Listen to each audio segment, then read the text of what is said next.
Washington, the Drug Enforcement Administration has for 5 years steadfastly defended the behavior of its agents in a late-night drug seizure carried out with Honduran forces on the remote Mosquito coast, a mission that resulted in the deaths of 4 Honduran civilians.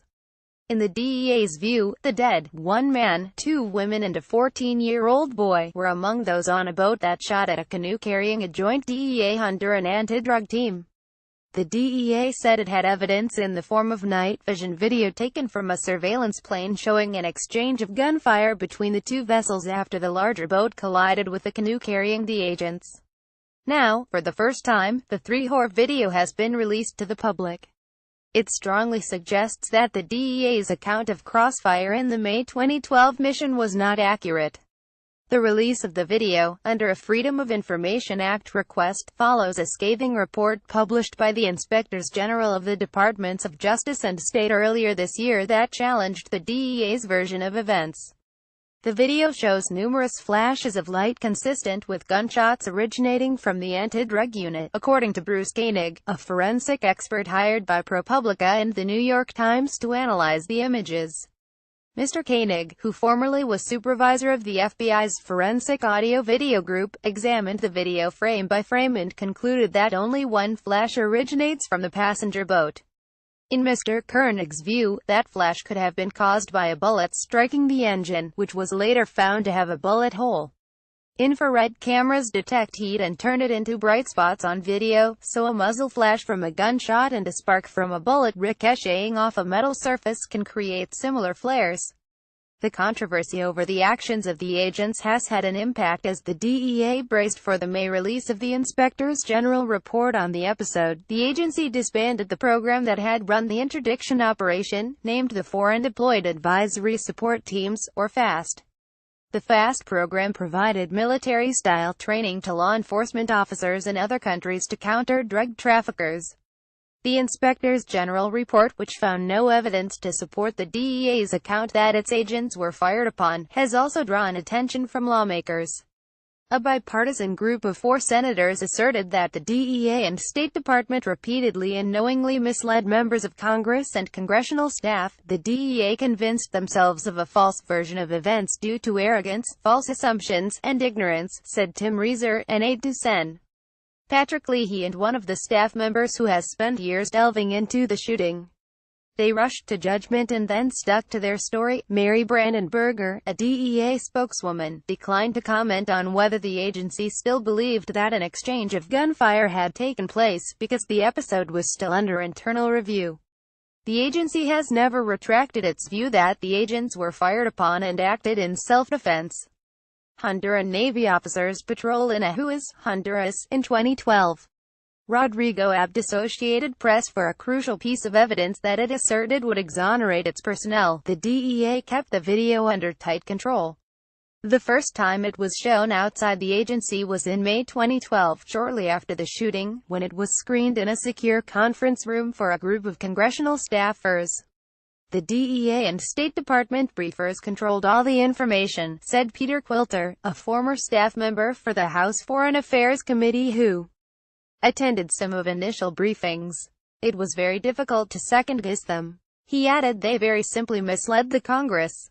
The video did not back up their story of what happened. In at least 8 briefings over 6 months, and in multiple letters in response to senators and representatives, the DEA maintained that the shooting was justified. In June 2012, United States officials allowed a New York Times reporter to briefly view portions of the video, probably those shown to Congress.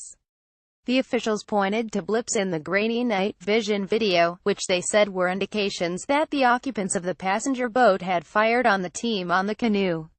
The Times described these flashes as less clearly visible than the ferocious series of shots from the canoe carrying the agents. The still-secret video was not definitive in supporting the DEA's version of events, the Times reported, saying that the video answers some questions while raising new ones about the operation. The video was released to the public through the Freedom of Information Act, with the law firm Jenner Block taking on the case pro bono. A federal judge ordered the release of the video in January 2016, and the agency appealed. In June 2017, an appeals court ruled against the DEA, and the agency released the video. The video opens on the outskirts of Ahuas, around 1 a.m. on May 11, 2012. A propeller plane touches down in a field and rolls to a stop. People gather around it and then carry dozens of blocky parcels to a nearby pickup truck. The parcels turned out to be more than 400 kilos of cocaine. The cocaine is what brought the D.e.a. to Ahuas, as part of a program called Operation Anvil. The D.e.a. was working alongside the Honduran police and military to intercept drug shipments as they headed north. In the video, the cocaine-filled pickup truck can be seen driving through the village to a landing on the twisting Patuca River.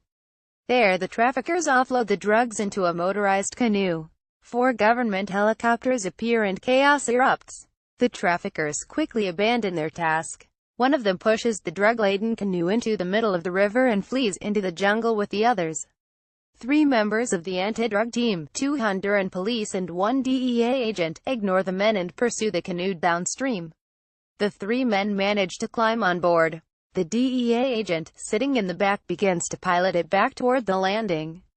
But the motor stalls and the canoe starts to drift downstream. The D.e.a. agent can be seen vainly jerking the starter rope to try to restart the engine. As he does this, a second boat appears in the frame. It seems to be maneuvering directly toward the drifting canoe carrying the drugs. This second boat would turn out to be a water taxi, carrying a dozen passengers and cargo upriver to Ahuas.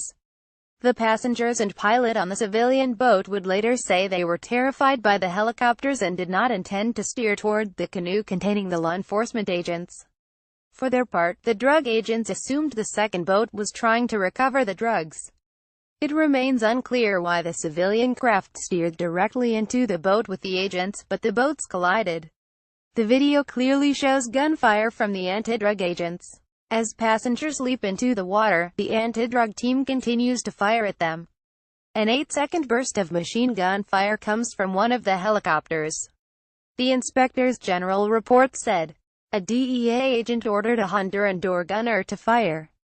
The footage cuts away for a moment, and the edges of the video are blocked by D.e.a. redactions, obscuring the surveillance plane's altitude and other technical intelligence gathering data the agency deemed sensitive.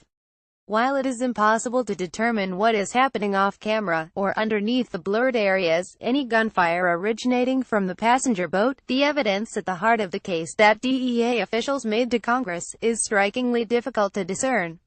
In the end, 4 passengers were killed and 3 were injured. In the months after the shooting, the D.e.a. struggled to produce evidence that someone on the passenger boat had been armed. No bullets had struck the helicopters, the agents or their canoe.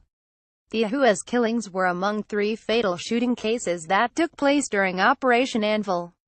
The Inspectors General found that the other 2 cases were also followed by inaccurate reports from the field. In one, they concluded, a Honduran police officer planted a gun on the dead body of an unarmed drug trafficker.